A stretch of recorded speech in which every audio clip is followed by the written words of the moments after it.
내 집 마련을 향한 글라잡이 부동산 가이드 진행의 강추리입니다.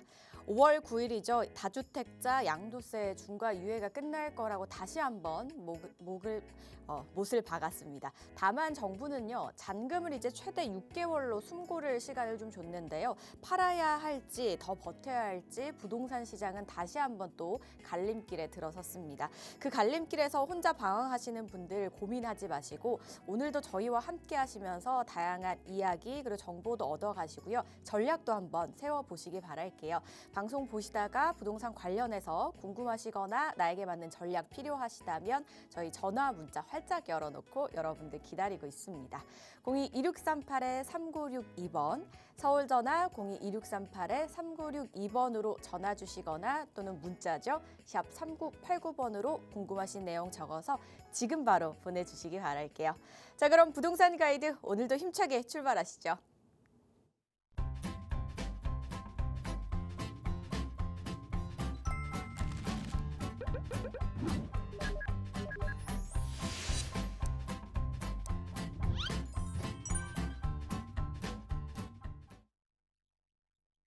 네, 부동산 가이드 매주 이 시간 기다리고 계신 분들 많으시죠? 수요일에 남자 만나시는 날입니다. 동산이형 부동산연구소의 박성일 팀장과 함께합니다. 안녕하세요, 팀장님. 안녕하십니까.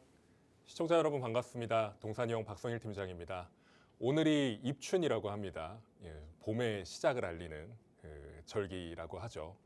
오늘 출근길에 왜 이렇게 황사가 껴있나 미세먼지가 껴있나 했더니 이 입춘이라는 사실을 알게 됐습니다. 여러모로 시청자 여러분들 입춘 대기하시는 그런 한 해가 되시길 바라겠고요. 무엇보다 지금 대통령께서 계속해서 그 구 트위터 X를 가지고 계속해서 SNS에서 이야기를 하고 계십니다. 5월 9일 다주택자 양도세 중과 유예 없다 이렇게 계속 말씀하시는데 시장에 어떻게 보면 위협을 계속 주시는 거 아닌가라는 생각도 듭니다. 빨리 팔지 않으면 문제가 생기게끔 해주겠다 이런 식으로 말씀을 하시는 것 같은데 전략이 또 있습니다. 이런 부분들에 대한 전략들 또 설명을 드릴 것이고 또 시청자 여러분들 중에 다주택자 분들 많으신 걸로 알고 있는데 너무 걱정하지 마십시오. 걱정하지 마시라고 제가 준비해 놓은 내용들이 있으니까 끝까지 시청하시면 그런 전략들 살펴보실 수 있을 겁니다. 오늘도 끝까지 시청을 부탁드리겠습니다. 네, 매일매일 지금 부동산 관련해서 기사가 쏟아져 나오고 있는 그런 상황이잖아요. 이런 상황에 이제 어떻게 또 전략을 세워야 할지 이런 부분들 저희와 함께 하시면 좋겠습니다. 저희 방송 중에도 상담 전화 문자 열려 있지만요. 더 다양한 이야기 나눌 수 있는 자리 마련되어 있는 거 다들 알고 계시죠? 한번 들어볼게요. 사실 지금 정부에서 계속해서 정책을 발표하고 있고 이 정책에 따라서 부동산 시장이 움직인다 이렇게 알고 계실 겁니다. 그래서 실제로 2번 속으면 그럴 법한데 3번 속으면 바보다라는 얘기까지 나오고 있거든요. 이런 부동산, 혼탁한 부동산 시장 상황에서 어떻게 전략을 세워야 될지 그리고 아직 준비 못하신 분들도 많이 있습니다. 특히 자녀분들이라든지 심지어 본인의 지인들까지도 준비시켜주고 싶으신 마음 그런 분들 많거든요. 그런 마음들 갖고 계신 분들 꼭 세미나 참석하셔서 준비하시길 바라겠습니다. 저희가 주제 1부와 2부 그리고 개인 상담까지 나눠가지고 진행을 하고 있고요. 매주 목요일 오후 2시에 세미나를 개최하고 있습니다. 당장 내일 있을 세미나에 신청하셔서 참석을 부탁드리겠습니다. 많은 관심 부탁드리겠습니다. 네, 세미나 준비되어 있습니다. 관심 있으신 분들 꼭 한번 활용해 보시기 바랄게요. 그리고 세미나에 이어서 이제 또 다른 강의죠. 경매 강의 설명도 도와주실까요? 이렇게 어지러운 상황 속에서 무엇을 해야 될까 고민이 많으실 텐데 사실 경매 시장 같은 경우에는 정책에 대한 영향을 상대적으로 덜 받는 그런 곳입니다. 그렇기 때문에 많은 분들이 관심을 갖고 찾아오고 계시고 실제로 이분 같은 경우에도 지금 정책과 상관없이 경매 시장은 여전히 화랑이다라고 이야기를 해주시는 것 같습니다. 오늘 오전에도 강의가 계속해서 이어졌었는데 다음 주 수요일에도 강의가 계획되어 있습니다. 부동산 자산이 무려 500억 이상 되시는 그런 분이시니까 경매 관련된 것도 궁금하신 분들이 많이 찾아오시고 그 외적인 부분으로도 많이 찾아오시는 것 같아요. 부동산과 관련해서 궁금하신 거 있으시면 찾아오셔서 강의 들으시고 한번 이야기 나눠보실 수 있는 시간 되시길 바라겠습니다. 다음 주 수요일 오전 10시 30분입니다. 박스경제TV 시청자 여러분들께 1회 수강하실 수 있는 그런 수강권 기회 드리고 있으니까 아래에 있는 연락처로 연락 주시기 바랍니다. 많은 관심 부탁드립니다. 네, 부동산 대책이나 정책과 관련 없는 쪽을 보신다라고 하면 경매 강의 한번 들어보셔도 좋겠고요.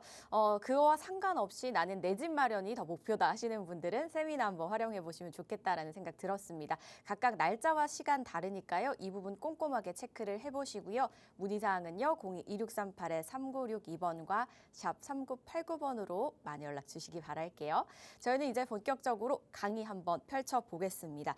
자, 지난주 저희가 방송한 다음 날이었죠. 1월 29일 129 공급 대책이 쏟아져 나왔습니다. 어떤 내용들인지 하나씩 한번 저희 파헤쳐 볼게요. 네, 1월 29일 공급 대책이 발표되었습니다. 제가 28일에 방송하면서 곧 있으면 발표될 거다, 내일 발표될 겁니다라고 말씀을 미리 드렸었는데 제가 예상했던 것과 별반 다르지 않은 그런 정책이 나왔고요. 그리고 계속해서 대통령께서 SNS에서 이야기하시는 부분들이 다주택자 빨리 팔라 이렇게 강요를 하고 계신데 결국에는 이제 이 부동산 시장을 좀 억누르겠다라는 의지의 표명인 것이겠죠. 이런 부분들에 대한 좀 어떻게 보면 지금 시청자 여러분들도 이걸 팔아야 돼 말아야 돼 이렇게 생각하시는 분들이 계시고 지금 당장 사야 되나라고 고민이신 분들도 계실 거예요. 그런 부분들 좀 정리해드리고자 오늘 자료를 준비해 왔습니다. 일단 29일에 발표되었던 공급 대책과 관련된 내용입니다. 결국에는 수도권에서 6만 채를 공급하겠다라는 내용이고요.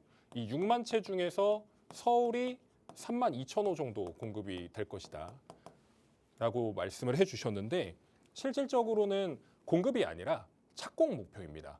2030년까지 3만 2천 채를 착공하겠다라는 내용이고 화면을 보시면은 오른편에 27년부터 30년까지 이만큼의 물량을 착공하겠다라고 발표를 한 것입니다.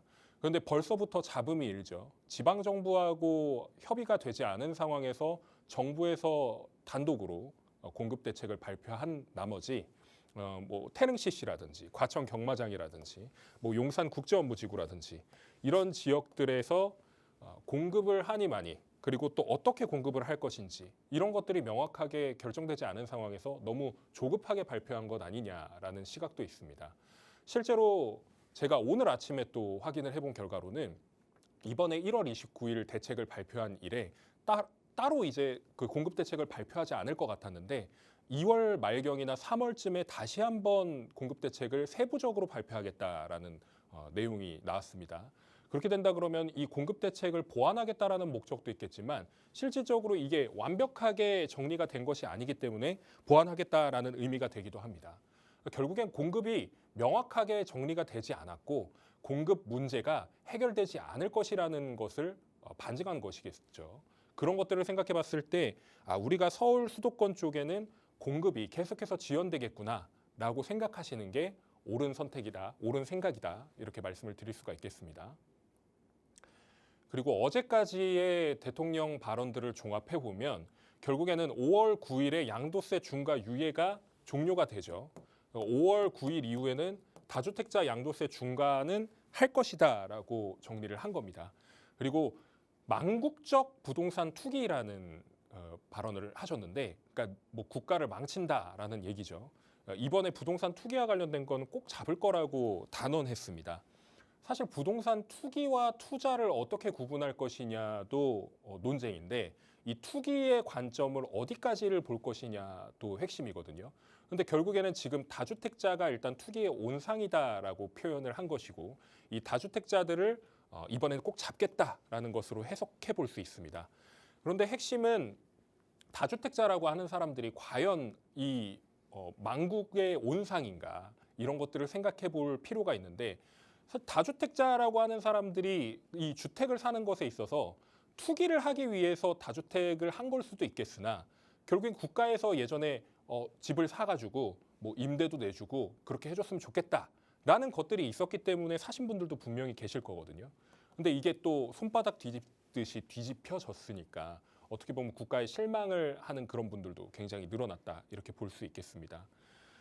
일단 5월 9일까지 계약 완료한 것에 대해서는 3개월에서 6개월 사이까지는 유예를 해주겠다라는 내용인데 이게 아직 확정은 아닙니다.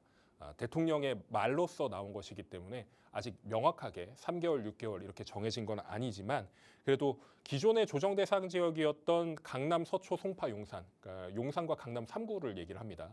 이곳 같은 경우에는 3개월 유예해주겠다. 그래서 5월 9일까지 하면 8월 9일까지 잔금 치르면 등기 치면 이것까지도 다주택 중과 유예시켜주겠다라는 내용을 이야기를 하셨죠. 그래서 방금 말씀드렸던 것처럼 이 8월 9일이고 그리고 그 외에 서울 21개 자치구 그리고 경기 남부의 12개 권역을 지금 토지거래 허가구역으로 묶고 투기과열지구 그리고 조정대상 지역으로 묶었습니다. 그런데 이 규제 지역 안에서 나머지 지역들은 11월 9일까지는 잔금 등기 치면은 다주택자 중과세 유예시켜 줄게라고 발언을 한 것이죠. 그런데 어떤 부분에 있어서는 이게 지금 뒤바뀐 것 아니냐라는 이야기도 나오고 있습니다. 강남, 서초, 송파, 용산이 집값은 더 비싸거든요. 그러니까 집값이 비싸다라고 하는 것은 잔금을 치르는 것에 어떻게 보면 예산을 융통하는 것에 있어서 조금 부담이 더 된다는 것이 현실입니다. 상대적으로 이쪽은 가격대가 좀 낮은 편이죠. 그렇게 된다 그러면 잔금을 치르는데 좀 부담이 되는 곳에다가 기간을 좀 더 연장을 시켜주는 게 맞고 오히려 이거 같은 경우에는 좀 3개월 안쪽으로 하는 것이 맞지 않겠느냐라는 그런 이야기들도 나오고 있습니다. 그래서 이게 어떻게 결정될지는 다시 한번 좀 두고 봐야 될 부분이고요. 하나 또 걸림돌이 있는 게 토지거래 허가구역이 같이 묶여 있습니다. 이 규제 지역 안에서 다주택자가 처분을 하려고 하면 이 토지거래 허가제에 걸리는데 이 토지거래 허가제 같은 경우에도 4개월 내에 잔금하고 실거주 의무가 별로 있거든요. 그러면 어디는 3개월이고 어디는 6개월인데 토지거래 허가는 4개월이야. 그러면 이 4개월도 걸리고 3개월도 걸리고 이러다 보니까 그 기간이 안 맞는 거죠. 이런 부분들에 있어서는 그 재정경제부하고 국토부가 협의를 좀 거쳐서 이걸 확정 짓겠다라고 국무회의에서 이야기를 했습니다. 그래서 지금 시장에서는 이 대통령의 발언과 그리고 흐름과 이런 것들을 생각해 봤을 때 양도세 중과 유예에 대한 부분은 이제 희망을 잃었구나. 더 이상 이제 중과 유예를 해주지 않겠구나. 다주택자 중과 하겠구나. 그러면 2주택자는 20%, 3주택자 이상 같은 경우에 30% 이상 그 양도세 중과를 받게 되죠. 그렇기 때문에 사전에 좀 계산기를 두들겨 보신 분들 같은 경우에는 그러면 좀 팔아야 되겠다라고 해서 다주택자 물건들이 한두 건씩 지역별로 나오고 있습니다. 이런 부분들에 있어서는 급매물이라고 표현을 하는 뭐 5천만 원, 뭐 호가가 뭐 1억, 뭐 2억, 뭐 이런 것들이 낮아진 상태에서 급매물이 나왔는데 문제는 너도 나도 선점 경쟁을 하려고 지금 복덕방에 가가지고 대기를 하고 있고 그 부동산 사장님을 괴롭히고 한다는 것이죠. 급매 나왔나요? 급매 제가 계약하겠습니다. 계속해서 얘기를 한다라는 겁니다. 매수 우위로 돌아선 시장 같은 경우에는 되게 재밌습니다. 매도자 우위 시장에서는 가격이 계속 오르면 거기에 따라가게끔 되어 있는데 이 지금 상태에서는 매수자들에게 좀 더 혜택이 돌아가는 그런 형국이 돼버리고 만 거죠. 근데 핵심은 전세가 지금 씨가 말라 있는 상태인데 이 급매물 출회가 5월 9일까지 이어진 상태에서 이게 끝나버리면 다시 매도자 우위 시장으로 바뀐다라는 겁니다. 이런 부분들을 생각해 봤을 때 좀 고민을 해볼 필요가 있고 다주택자 같은 경우에는 당장 지금 그 가격을 엄청나게 낮춰가지고 팔 이유가 있느냐 이런 것들을 좀 고민을 해보셔야 된다는 거죠. 전세 매물이 거의 30% 급감했어요. 그래서 실질적으로 시장에서는 전세 찾기가 하늘의 별 따기다. 지금 그런 상황인데 이 전세가 없으니까 월세라도 들어가자, 반전세라도 들어가자. 그렇게 해가지고 지금 전세 비율이 월세 비율보다 낮은 상황입니다. 예전에는 전세가 한 6에서 7 정도였고 월세가 뭐 한 3에서 4 정도였다면 이게 뒤바뀌었어요.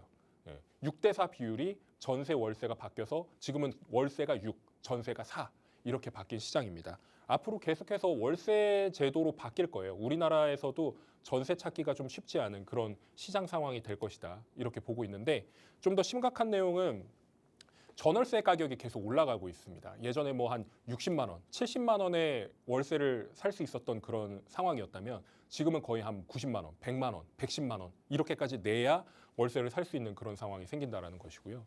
지금 뭐 초치기나 일일천하 이거 단어를 불과 몇 년 전에 한번 또 봤었던 분들이 많으셨을 겁니다. 일일 천하라고 하는 것은 하루가 못 간다라는 얘기예요. 뭐 초치기 같은 경우는 초분을 다툰다 할 때 그런 초치기라고 본다면 이 호가 낮춘 매물들을 사기 위해서 지금 사람들이 너도 나도 현금을 들고 기다리고 있다라는 거예요. 그래서 제가 2시간 뒤에 가계약금 입금 이렇게 되어 있는데 이 예시를 설명을 드리면 10시에 이 5천만 원 호가 낮춘 아파트를 처분하기 위해서 부동산에 내놨습니다. 이 내놓은 게 12시에 가계약금이 들어왔다는 거예요. 보지도 않고 그냥 계약금을 입금했다라는 얘기입니다. 이런 사람들이 지금 많습니다. 상급 지역에서는 굉장히 많고 특히나 뭐 중급지, 하급지 이런 지역들에서도 계속해서 나타나고 있는 그런 상황이라는 거죠. 이게 굉장히 익숙한 그림이에요. 지난 시장 상황에서도 문재인 정부 때에도 이런 시장 상황이 벌어졌었거든요. 그때 금매를 사셨던 분들도 좋아했고 오히려 금매로 파셨던 분들 같은 경우에는 후회를 많이 하셨던 경우가 있습니다. 이런 부분들이 있으니까 좀 유의하시라는 걸 말씀을 드리는 것이고요. 급매물 출회하는데 급매물에서도 양극화 현상이 발생을 합니다. 좀 비싸가지고 싸게 살 수 있었던 데는 사람들이 많이 접근을 하는데 지금 같은 경우에는 뭐 하급지라고 분류되는 곳에서 급매물이 출회를 해도 여기를 살까 말까 고민하는 사람들이 늘어난다는 거예요. 사긴 사야 되겠는데 여기를 사야 되나 말아야 되나? 그러면 실거주하려고 하는 사람들은 사긴 사겠죠. 근데 거기서 더 깎을 수 있다는 얘기입니다. 급매 같은 경우에는 그냥 계약금부터 넣는다라는 얘기죠. 이런 부분들. 그리고 5월 9일 이후에는 매물이 잠길 겁니다. 내가 팔아도 세금을 최대 82.5%까지 내기 때문에 굳이 그렇게 세금 내면서까지 내가 팔 필요가 있냐라는 것이죠. 그런 사람들이 이제 굳이 매물로 내놓지 않게 되면 오히려 더 가격은 뛸 수 있는 그런 발판이 마련이 된다라는 것입니다.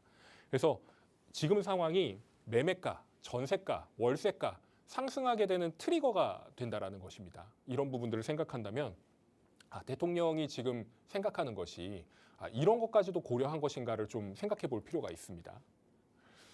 다주택자분들이 굉장히 많으시고 특히나 뭐 흔히 얘기하는 뭐 2채, 3채 정도의 수준이 아니라 뭐 8채, 9채, 10채 막 이렇게 가지고 계신 분들도 있어요. 그러니까 그런 분들 같은 경우에는 가장 똘똘하지 못한 걸 5월 9일까지 매도를 시도를 해보시고 만약에 처분이 돼가지고 다주택자 중과하지 않는 선에서 팔 수 있다면 더없이 좋습니다. 다만 내가 똘똘한 걸 5월 9일 전까지 판다 그러면 좀 잘못된 선택이 되실 수 있어요. 그 부분에 대해서는 제가 뒤에서 또 설명을 드리겠는데 5월 9일까지는 일단 노력은 해보셔라. 그러나 5월 9일까지 처분이 안 된다 그랬을 때는 굳이 무리해서 파실 필요는 없다는 얘기를 다시 한번 드리는 겁니다. 그리고 증여에 대한 부분, 그리고 가족끼리 뭐 친인척 간 거래를 한다느니 뭐 이런 얘기들도 있지 않습니까? 그런 부분들을 통해서 해결을 할 수 있는 방안을 모색하시길 바라겠습니다. 제가 아까 말씀드렸던 이 양도 차익이 적은 것부터 하시라고 말씀을 드리는 이유는 나중에 다주택자 중과가 실제로 이루어진다고 하더라도 그때도 똑같습니다. 이 전략은. 양도 차익이 적은 걸 세금을 많이 내고 정리를 하셔야지. 예를 들면 그런 거예요. 뭐 한 100억짜리가 있고 10억짜리가 있고요. 1억짜리가 있는데 순서가 처분이 1억부터 팔고 마지막에 100억을 가야 내가 다주택자가 아니라 2주택자, 1주택자로 전환이 되는 건데 이걸 생각을 잘 못하시고 이 순서가 반대죠. 100억짜리를 먼저 팔아서 과세를 먹은 다음에 10억짜리를 그 다음에 팔고 1억짜리를 팔고 이게 상상이 잘 안 가시잖아요. 이렇게까지 파는 사람이 있다고 생각하실 수 있는데 이런 분들이 생각보다 많습니다. 양도 차익이 적은 거. 그러니까 가격에 있어서 내가 차익이 적은 것부터 매도하시는 것을 권장을 드리겠고 이게 만약에 전략이 잘 안 세워지신다 그러시면 부동산 전문가하고 꼭 상담을 하시고 나서 처분 계획을 세우셔야 됩니다. 정 안 되면 추가 대책 나올 때까지 무조건 보유하십시오. 5월 9일에 양도세 중과 유예 결국에 안 되고 양도세 중과하게끔 하겠다라고 하면은 그때는 굳이 내가 처분할 필요가 없다는 겁니다. 다음에 어떤 정책이 나올지에 따라서 또 달라질 수 있는 거기 때문에 그때까지 그냥 보유하십시오. 보유세 인상한다고 뭐 윽박 지르고 얘기한다고 하더라도 그런 것들에 흔들리지 마시기 바라겠습니다. 설명절이 이제 한 2주 정도 남았나요? 2주 정도 남았는데 명절에 항상 어떤 얘기가 나오면 가족들하고 뭐 예를 들어서 차례 지내시는 분들도 계시고 여행 가시는 분들도 계시잖아요. 그때 꼭 나오는 게 부동산 이야기입니다. 부동산을 어떻게 할 것인가에 대한 그 갑론을박이 계속해서 이어진단 말이죠. 그런데 지금 대통령께서 오늘도 또 SNS에 올리셨는데, 그리고 또 현장에서도 얘기하셨는데, 이게 계속해서 나올 겁니다. 계속해서. 그러면 우리가 생각해 볼 거는 이게 언제까지 계속 이어질 것이냐. 그러니까 3월 달에도 이어질 것이냐, 4월 달에도 이어질 것이냐, 이런 것들을 생각을 해봐야 될 것이고요. 그리고 보유세 같은 경우에는 결국에 뭐 재산세라든지 뭐 종부세라든지 이런 것들인데, 이런 것들 같은 경우에는 지금 당장 선거 전에는 건드리기 어렵습니다. 만약에 건드린다 그러면 시장엔 패닉이 오겠죠. 그리고 한 가지 또 문제가 되는 건 법적으로도 문제가 될 수 있는 부분들이 있습니다. 그래서 이 선거 이후의 결과에 따라서 그 손질을 할 수도 있는 가능성이 존재하는 것이고요. 그리고 다주택자 같은 경우에는 아무리 그 정부에서 계속 얘기가 나온다고 하더라도 계속해서 가져갈 가능성이 매우 높습니다. 시청자분들 중에서도 계속 가져가실 의향이 있으신 분들도 많을 거예요. 이런 부분들을 생각해 본다면 전략을 잘 짜야 되겠다. 이런 것들이 생각이 나실 거고, 지금 법 제정, 개정, 그리고 시행 이런 것들이 이루어지게 되면 한 번 개정되고 제정되고 시행되고 이런 법들을 다시 바꾸기는 쉽지 않습니다. 이런 것들을 생각해 봤을 때 나중에 어떻게 일이 벌어질까? 어떤 현상이 벌어질까? 제가 생각하는 바는 집값이 더 오를 겁니다. 부작용이 더 발생할 겁니다. 그렇기 때문에 여러분들께서도 이 시장 상황을 좀 계속해서 주목을 해보실 필요가 있겠고요. 특히나 고위공직자가 처분하는지 안 하는지를 좀 체크해 보시기 바라겠습니다. 지금 뭐 집이냐 직이냐 이런 이야기들이 굉장히 많이 나오고 있거든요. 특히나 뭐 청와대 참모들이라든지 아니면 뭐 장관, 차관, 그리고 뭐 국회의원, 뭐 그리고 지방의회 뭐 의원 뭐 이런 사람들까지도 지금 다주택자라고 이야기를 하는 사람들 중에 과연 실질적으로 파는 사람이 있는가를 체크를 해보셔야 돼요. 그런데 이 사람들이 팔기 전에 나부터 먼저 팔아야지 좀 솔선수범해가지고 파셨다가 큰 코 다칩니다. 이 사람들 결국에 안 팔게 되면 나만 팔고 그 사람들은 안 팔게 되는 거예요. 그럼 그들은 계속 다주택자 포지션을 유지하게 되는 거고 나는 다주택자 포지션에서 좀 멀어지게 되는 것이죠. 모든 인원이 양도세 중과 대상은 아닌데 이 사람들이 진짜 매도를 하게 된다 그러면 보유세 인상에 대한 부분도 문제가 될 수 있겠구나. 이런 것까지도 생각을 해볼 수가 있는 것이겠죠. 그럼 그때 처분하셔도 무방해요. 그런데 5월 9일까지 움직임도 없고 처분했다라고 얘기가 안 나오면은 굳이 우리도 처분할 필요가 없는 겁니다. 그리고 실제로 여기 지금 잘 보이실지는 모르겠지만 뭐 부산에 갖고 계신 분, 충북에 갖고 계신 분, 뭐 대전에 갖고 계신 분 이런 분들이 많은데 결국에는 2주택자라 그러면 서울에 하나 지방에 하나 이런 식으로 갖고 있단 말이에요. 그럼 여러분들이 보시기엔 이 사람들이 어디를 처분할 거라고 생각하십니까? 서울이 아니고 지방을 처분하게 되어 있습니다. 결국에 똘똘한 한 채만 남겨놓고 지방 처분하게 되면 결국에 그 집값이 영향을 받는 것은 서울입니다. 서울이 계속해서 올라가는 거예요. 이런 부분들을 좀 고민을 해보셔라는 겁니다. 무주택자이신 분들한테 항상 강조드리는 게 아직도 무주택자세요라는 이야기를 항상 꺼내거든요. 내 이름으로 등기가 안 쳐져 있으면 우리나라에선 살기가 굉장히 팍팍해집니다. 심지어는 뭐 계집이라도 사라 이렇게 이야기하시는 분들은 계집은 조금 그렇고요. 내가 살 수 있는 집을 올해 내 지금 당장 살 수 있다면 당장 사는 거 그런 것들을 준비하셔야 된다. 계획을 꼭 세우시길 바라겠습니다. 정부의 규제 부작용은 항상 나왔습니다. 정부에 따라서 규제가 아주 강하게 들어갔던 것은 규제가 강한 만큼 그만큼 더 강한 상승을 불러일으켰고요. 이 강한 상승이 어떻게 전가가 되냐면 결국에 매매하지 못한 사람들, 전세나 월세를 사는 그 새빵살이 하시는 분들 이런 분들한테 항상 피해가 갔고 전가가 갔습니다.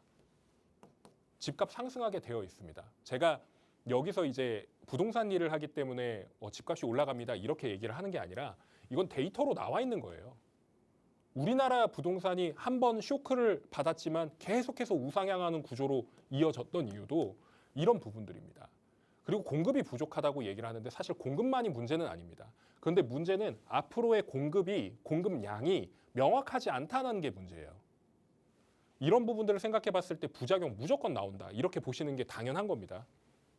그리고 무주택자분들 중에 한 번도 등기를 안 치신 분들 같은 경우에는 생애 최초 주택담보대출이 나오게끔 되어 있습니다. 정책대출이죠. 지금 연초기 때문에 주택담보대출 잘 나오는 편입니다.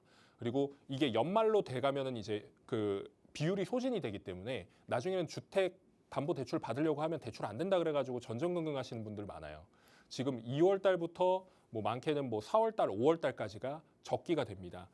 이때 매수하시는 걸 좀 권장을 드리겠고, 가족 간 증여. 그러니까 가족 중에 돈이 있는 사람들이 분명히 있어요. 그럼 서로 상의를 해가지고 이름으로 등기를 쳐야 되겠어. 누구누구 이름으로 등기를 치자. 이런 것들을 전략을 짜셔야 된다는 겁니다.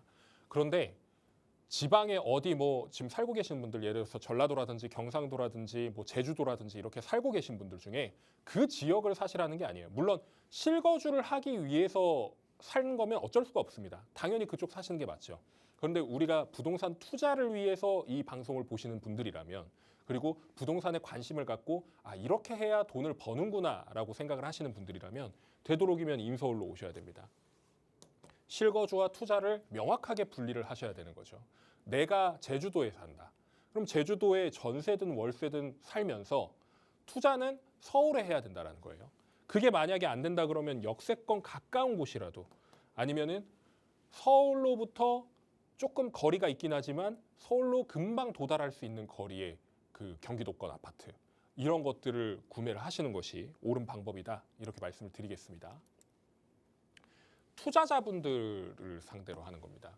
한강변 재건축 재개발, 이거 지난주 말씀드렸던 거하고 결이 비슷한데 그 결국엔 맥락이 이 한강변에 집중을 하셔야 된다는 거예요. 예전에는 이 한강변이 뭐 물도 많이 넘치고 뭐 수해를 일으키고 또 뭐 냄새가 나고 뭐 물이 안 좋다 그러죠. 뭐 물이 굉장히 안 좋아가지고 수질이 나쁘니까 별로다 이렇게 생각하시는 분들이 많은데, 지금의 한강변과 예전의 한강변은 명확하게 차이가 있습니다. 그리고 예전에는 막 유럽 뭐 강변 이런 데 가면은 거기에는 비싼 아파트들이 존재하고 주택이 비싸, 그리고 사람들이 거길 좋아해 라는 얘기들이 있었잖아요. 지금은요, 외국인들이 한강에 와서 우아한다고 합니다. 우아. 한강이 너무 예쁘게 잘 꾸며져 있으니까 한강변에 있는 아파트들을 보고 저기서 살고 있는 사람들은 이런 강변을 볼 수 있겠구나, 산책을 나올 수 있겠구나, 그런 것들을 생각한다라는 거예요. 우리나라 사람들이 가장 좋아하는 장소가 어디냐라고 설문조사를 매겼을 때 1위가 한강변이었습니다. 한강변. 외국인들은 아직까지도 뭐 경복궁이라든지 뭐 다른 지역들을 얘기를 해요. 그런데 그 순위 안에도 외국인들이 뭐 3위, 4위 이 정도권역까지 한강이 들어온다고 합니다. 그러면 나중에 외국인들도 좋아하는 우리나라의 특별한 장소 1위가 한강이 된다 그러면 외국인들도 좋아하고 우리나라도 좋아한다. 이 한강의 값어치는 더 올라가지 않겠습니까? 그런데 여기서 신축이 탄생하는 이 재건축, 재개발이 탄생을 한다 그러면 내 인생을 바꿀 수 있는 대안이 될 수 있지 않겠냐라는 것이 제 생각입니다. 재건축은 비싸요. 재개발도 비쌉니다. 한강변 일대는. 그런데 완성되면 더 비싸져요. 그때는 접근이 불가능합니다. 이런 것들을 생각하셔서 내가 자산을 가지고 있다면 한강변에 접근하셔라. 그리고 현재 가치가 아니라 미래 가치로 판단을 해야 됩니다. 지금 한강변에 있는 아파트들이 예를 들어서 뭐 50억, 60억이다. 그러면 이거 10년 뒤에는 2배는 가요. 50억짜리 아파트가 100억까지 간다는 얘기입니다. 이런 것들이 쟤 이상한 소리 한다 이렇게 생각하실 수 있는데 예부터 계속 이어져 오는 것들이에요. 현금의 가치가 계속해서 절하되고 부동산에 계속 쏠림 현상이 있으면 계속해서 그 가격이 올라간다는 겁니다. 지금 이거 잡기 위해서 계속해서 얘기를 한다고 하는데 이거 절대 잡으려고 해도 잡히지 않는 그런 허상 같은 거예요. 계속해서 가격 올라갈 겁니다. 계속해서 가격 올라갈 한강변을 주목을 하셔야 된다라고 제가 다시 한번 말씀드립니다. 그리고 일정한 사업 단계가 진행된 곳들, 재건축이든 재개발이든 정비 사업이라면 그 정비 사업의 단계가 있죠. 뭐 예를 들면 뭐 조합을 설립하고 나서 시공사를 선정하고 건축 심의 받고 그리고 사업 시행인가 들어가서 뭐 조합원 분양 신청을 하고 그리고 뭐 관리 처분을 받고 뭐 이주미 철거를 하고 이런 단계들, 그리고 완성 시기까지 그 단계 중에서 어느 정도의 사업 단계가 진행이 된 곳이라면 안정적이죠. 이 안정적인 흐름에 몸을 맡기는 겁니다. 그 대신에 단계가 진행됐다면 어떻습니까? 그만큼 가격이 비싸지는 것이죠. 그런 것들을 생각해 보시면 안전하게 갈 거면 내가 돈을 더 들여야 되겠구나. 내가 조금 불안정하더라도 급지가 높은 지역에 넣는 것이 중요하겠구나 라고 생각한다면 이 사업 진행 단계보다 급지에 눈을 돌리는 방법도 있는 것이겠죠. 이거 오해하시는 분들이 있을까 봐 말씀을 드리는 건데 사업 속도가 뉴타운 자체만 놓고 보면은 속도가 막 빠르다라고 볼 수는 없어요. 그런데 핵심은 사업이 언제부터 이루어졌는가를 보셔야 되는 겁니다. 뉴타운 사업 같은 경우에는 지난 이명박 시장 때부터 만들었던 거기 때문에 2000년대 후반부터 진행됐던 사업이에요. 그럼 벌써부터 20년 전이죠, 거의. 20년 전부터 이어졌던 사업인데 얘가 하나둘씩 완성이 되고 나서 지금 그렇게 많지 않습니다. 남아있는 것들이. 그리고 남아있는 것들도 지금 공사 들어간 곳들이 굉장히 많죠. 그럼 이제 뉴타운이라는 이름은 점점 사라지게 되는 겁니다. 지금 사업 속도 자체만 놓고 보면 뉴타운 같은 경우에도 이제 얼마 남지 않았고 구역들이 이런 곳들에 일단 눈을 돌려봐라. 그러면 아직까지도 기회가 있는 땅들이 있다. 이런 것들을 생각해 보시면 좋겠고 제가 그리고 모아타운을 두 번째로 해놓은 이유가 얘는 소규모 재개발이란 말이죠. 가로주택 정비 사업을 묶어가지고 그 도시화시키는 거기 때문에 여기 같은 경우에는 작은 것들을 모아가지고 크게 만드는 겁니다. 그럼 작게 만드는 거는 그렇게 시간이 오래 걸리지 않습니다. 그래서 짧게는 7년, 길게는 10년 항상 말씀드리는 게 시작 단계부터 끝 단계까지 아직 완성품은 없어요. 그런데 10년 안쪽으로 아파트가 지어질 수 있다 그러면 이게 대안이 될 수 있는 것이겠죠. 그런데 요즘 이야기를 하시는 것들이 지방선거가 어떻게 결과가 나오느냐에 따라 이게 존폐연부가 갈려지지 않나요? 이런 이야기들을 하시는 분들도 계십니다. 물론 그 여부가 선거 이후에 결정이 날 수도 있죠. 그런데 핵심은 이미 만들어져 있는 것이기 때문에 그리고 법적으로 정해져 있는 곳에서 이 방법을 만들어낸 것이기 때문에 이거 계속해서 가져가서 공급 만들어야 그래야 집값이 더 안 올라갑니다. 이런 것들을 생각해 봤을 때 우리가 재개발을 투자한다 그러면 모아타운도 좀 관심을 가져봐야 되겠구나. 신속통합기획도 마찬가지고 역세권 재개발도 마찬가지예요. 다 지금 시장의 작품이지 않습니까? 나중에 흔적 지우기를 한다고 하더라도 이거 지금 계속해서 사업이 진행되고 있는 곳들에서는 계속해서 이 사업이 진행될 겁니다. 예. 문제가 된다 그러면 중간중간에 각종 인허가 받는 관청에서 브레이크를 걸 수는 있겠죠. 그래도 아무리 막아도 계속해서 갑니다. 무게가 무겁기 때문에. 예. 일종의 맨몸으로 기차를 막는다라고 생각하시는 게 맞습니다.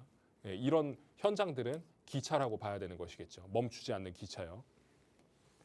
조합 설립인가 또는 사업 시행인가를 앞둔 곳들에 투자해라라고 얘기를 하는 것은 실체가 있냐 없냐에 대한 부분 그리고 이게 완성품이 어떻게 만들어질 것이다라고 명확하게 짜여져 있는 것들 그걸 이야기를 하는 것이고요. 그 대신에 결국에 이런 것들은 가격이 비싸다. 그리고 초기 재개발의 경우에는 어디 한다 이런 것들이 많고 현수막 달려 있고 동의서를 진구하고 이런 곳들이 굉장히 많잖아요. 그런데 동의서가 진구되지도 않는 곳들이 있습니다. 그런데도 재개발을 하겠다고 얘기하는 곳들이 있어요. 그런 데를 잘 필터링 하셔야 된다는 얘기입니다. 그리고 동의서 진구가 실제로 이루어지는지 안 이루어지고 있는지 이런 것들을 꼼꼼하게 체크를 해보셔야 된다는 거예요. 그렇게 되지 않으면은 나는 여기 재개발이 된다 그래가지고 투자를 했는데 진짜 재개발이 안 된다. 그러면은 반려견, 반려묘 이런 얘기들 많이 하지 않습니까? 얘는 반려 건물이 되는 겁니다. 그냥 팔리지 않고 내가 샀던 금액보다 조금의 이익을 얻고 처분하게 되는 그런 상황이 되는데 이런 것들을 피해 가시려면 꼭 전문가들하고 이야기를 나눠가지고 상담을 하셔서 들어가셔야 된다는 것이겠죠. 지금 집 가지고 계신 분들 같은 경우에는 어떻게 하면 내가 가지고 있는 현금을 또 활용을 해서 집을 살 수 있을까? 이거 생각하시는 분들이 많은데 주택수 배제되는 물건을 일단 찾으셔야 되고요. 그리고 내가 채수가 너무 많은 상황이라면 결론부터 말씀드리면 채수가 너무 많은 상태에서 매수를 하는 것은 어떻게 보면 그냥 지레밭 걸어가기입니다. 예, 그런 분들 같은 경우는 좀 지양하시는 게 중요한 거고요. 내가 예를 들어서 한 채를 갖고 있다거나 아니면 두 채를 가지고 있다. 이런 상황이라면 접근할 수 있는 그런 방법입니다. 주택수로부터 배제될 수 있는 물건들. 그래서 이런 재개발 추진 중인 곳에 주택수 배제되는 물건을 먼저 찾아보시는 게 중요하겠고 기준은 이렇게 정리가 되어 있습니다. 그리고 세금에 대한 부분들, 이런 부분들까지 꼼꼼하게 따지고 가보셔야 된다는 것이고 무엇보다 핵심인 건 이 주택임대 사업자를 활용을 하셔야 된다는 거죠. 단기는 지금 6년이고 뭐 장기는 10년이다 이렇게 정리가 되어 있는데 결국에 장점과 단점이 항상 존재합니다.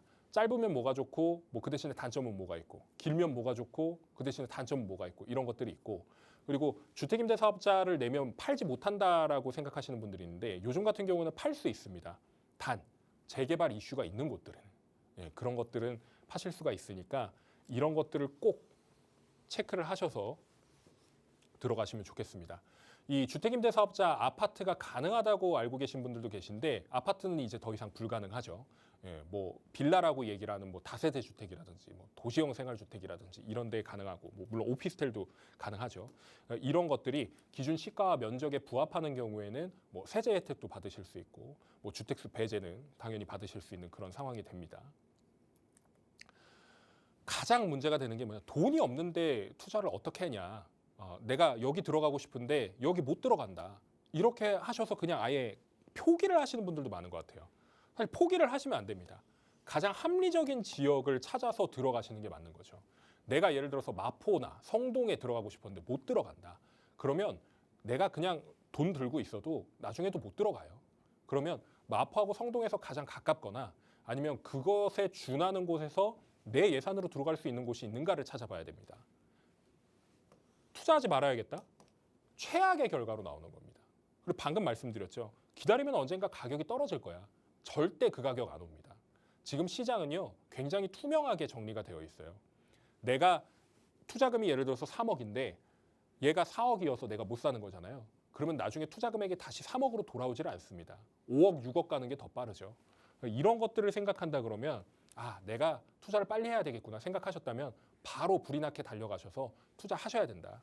이렇게 말씀을 드리겠습니다.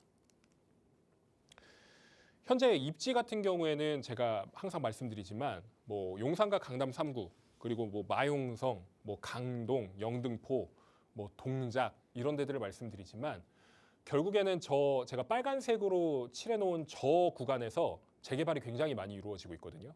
20억대 단위의 그 지역들 같은 경우에 재개발이 되면 완전 로또죠. 그리고 10억 단위의 지역들에서도 로또라고 볼 수 있습니다. 왜냐하면 평균가가 저것이기 때문에 신축이 지어지게 된다 그러면 저기서 곱하기 1.5배에서 2배 정도는 보셔야 되는 게 많아요. 현 시점 기준입니다. 현 시점 기준에서 이 아파트가 신축이 된다 그랬을 때 그 가격인 거거든요.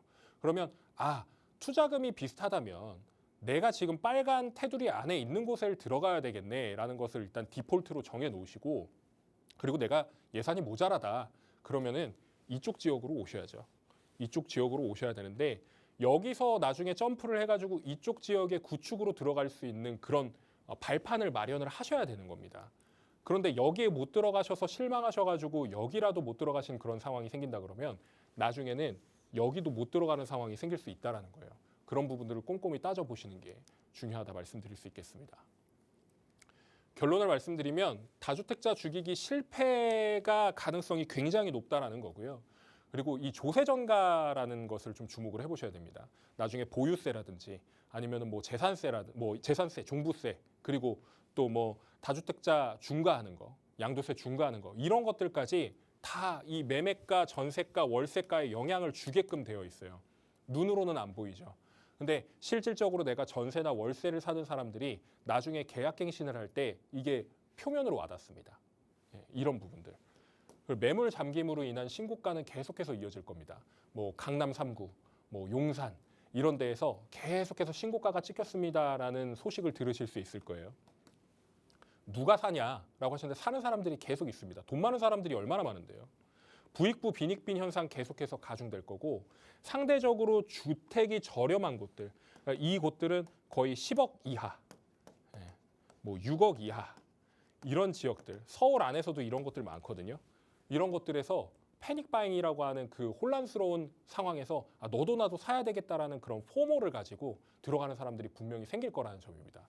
이런 것들을 생각해 본다면 내가 좀 집중해서 투자를 좀 계획을 해야 되겠구나. 그리고 또 집을 마련을 해야 되겠구나. 이런 생각을 좀 가지셨으면 좋겠다는 마음에서 준비해 봤습니다. 그리고 가장 마지막으로 정리를 해드리고 싶은 게 지금 노란색으로 지금 체크가 되어 있는 애들이 가격이 많이 뛰었습니다. 지금도 가격이 많이 올라가고 있고요. 그리고 앞으로 지금 비규제 지역 그 풍선 효과가 계속해서 이어질 텐데 이런 지역들도 계속해서 오르는 시점들이 생길 거예요.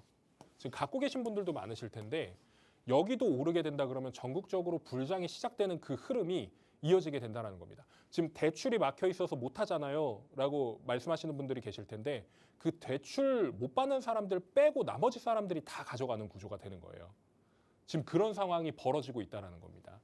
앞으로 여기 갖고 계신 분들 그리고 여기 들어가실 분들 가격 오를 겁니다. 그런데 이 가격이 오르는 것보다 안쪽에 있는 가격들이 더 많이 오르게 될 겁니다.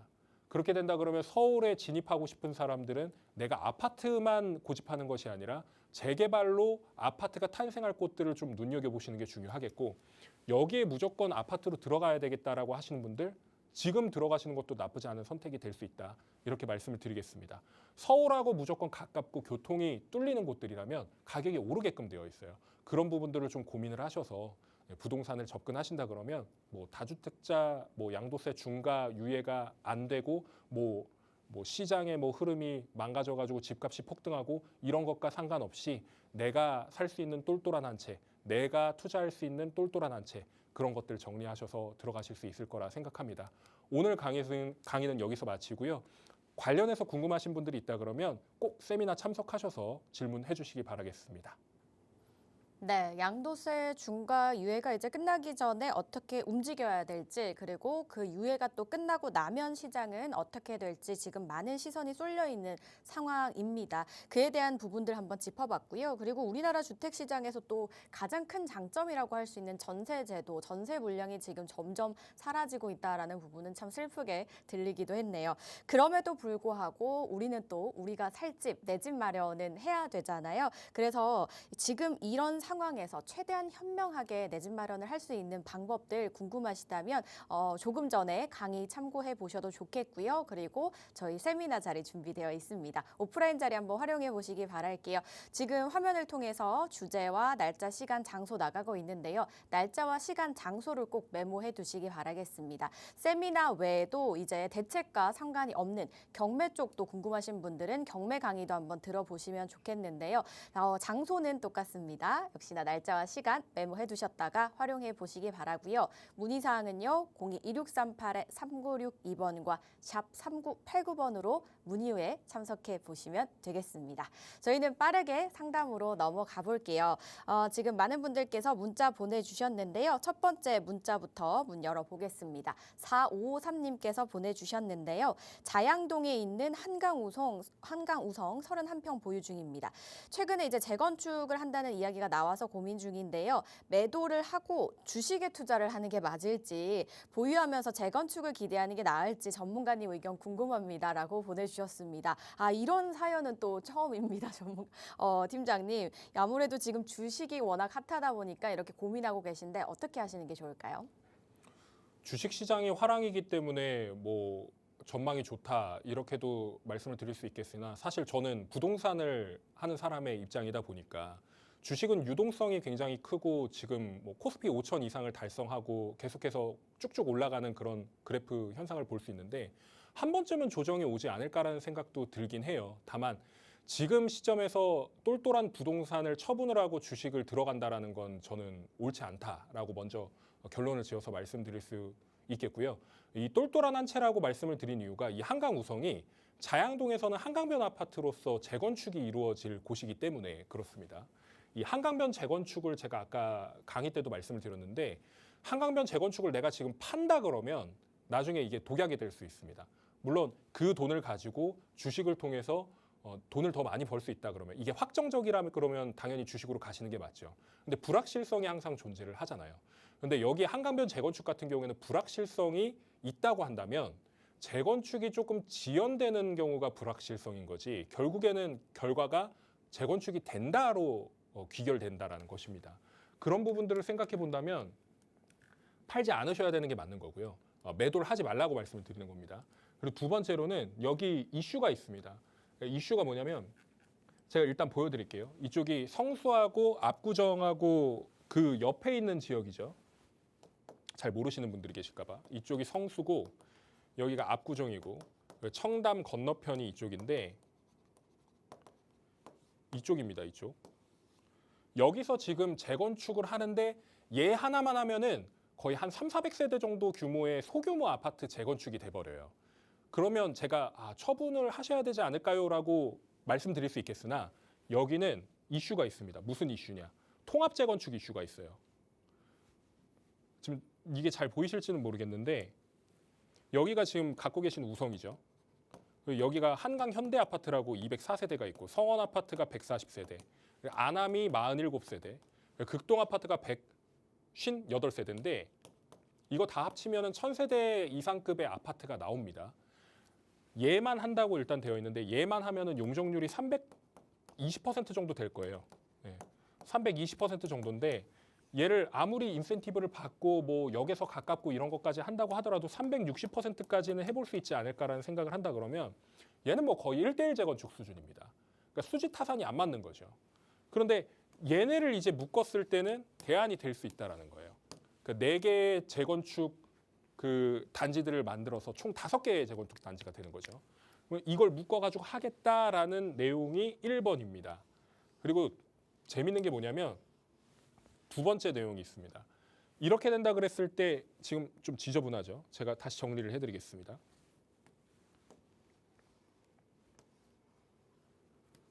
이런 식으로 정리가 되거든요. 지금 현 시점 기준에서는 삐뚤빼뚤 하잖아요. 단지가. 이쪽하고도 편입을 할 수 있지 않을까라는 그 생각을 가지고 지금 접근을 하고 있는 겁니다. 그러면 여기 통합 재건축 됐을 때 단지가 굉장히 예쁘게 떨어지는 거예요. 이런 식으로 떨어진다라는 겁니다. 그러면 규모에 있어서도 가져갈 수 있고 세대 수는 상대적으로 더 많이 만들어낼 수 있으면서 기부 체납은 상대적으로 좀 덜 할 수 있고 얘네들은 재건축 당장 안 되거든요. 연한이 안 되기 때문에. 뭐 연한이 된다고 하더라도 한참 남습니다. 근데 얘를 필두로 해가지고 재건축을 한다? 그러면 득보는 거죠. 서로 좋은 겁니다. 그런 것들을 생각했을 때 통합 재건축이 이루어지고 면적이 더 확대되고 이런다 그러면 지금 제가 알기로는 여기 우성이 31평이 아마 20억 중반 정도 될 거예요. 호가가.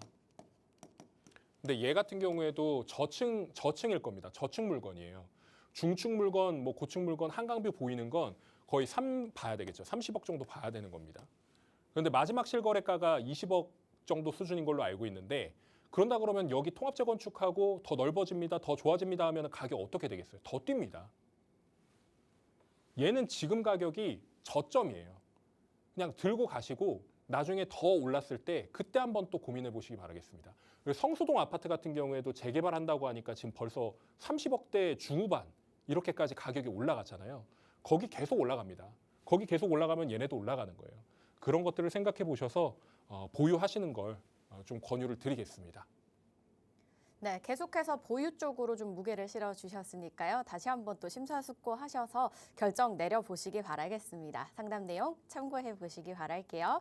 저희 상담은 오늘 또 여기서 마무리를 해야 될 것 같습니다. 아쉬우신 분들 참 많으실 거라고 예상되는데요. 그런 분들을 위한 자리 설명 바로 들어볼게요. 제가 방송에서 이 질의응답을 많이 못 해드리니까 세미나에서 질문하시려고 오시는 분들도 많이 계십니다. 저희가 뭐 많은 시간을 내드리지는 못하지만 그래도 좀 그런 답답함을 해소하실 수 있는 그런 시간을 마련해드리고 있으니까 귀한 시간 내주셔서 오신다 그러면 저희도 최대한 성심성의껏 그 상담 도와드릴 수 있도록 노력하겠습니다. 그리고 뭐 강남, 용산, 한강 뭐 이런 곳뿐만 아니라 요즘에는 자양동 같은 경우에도 굉장히 뜨고 있고 앞으로 이제 포스트 뭐 성수, 포스트 한남 이렇게 되지 않냐라는 이야기까지도 나오고 있어요. 가장 먼저 개발이 정리될 테니까요. 그런 부분들 관심 있는 분들이 많은데 궁금하시다면 저희 동산이용 부동산 연구소 세미나 꼭 참석하셔가지고 이런 것들 좀 해소하시길 바라겠습니다. 궁금하신 것들 다 답변 드리겠습니다. 네, 궁금하신 사항 있으시다면 02-2638-3962번과 샵 3989번으로 문의 후에 참석해 보시면 좋겠는데요. 세미나 외에도 또 경매 강의까지 준비되어 있다는 점 꼭 메모해 두셨다가 참석해 보시기 바라겠습니다. 저희 여기서 인사드릴게요. 저희 방송에서 제공하는 정보는 투자 판단에 대한 조언일 뿐 해당 부동산의 가치 상승과 하락을 보장하지 않는다는 점 기억해 주시기 바랍니다. 남은 하루 마무리 잘 하시고요. 저희 내일 이 시간 다시 찾아뵐게요. 시청해 주신 여러분 고맙습니다.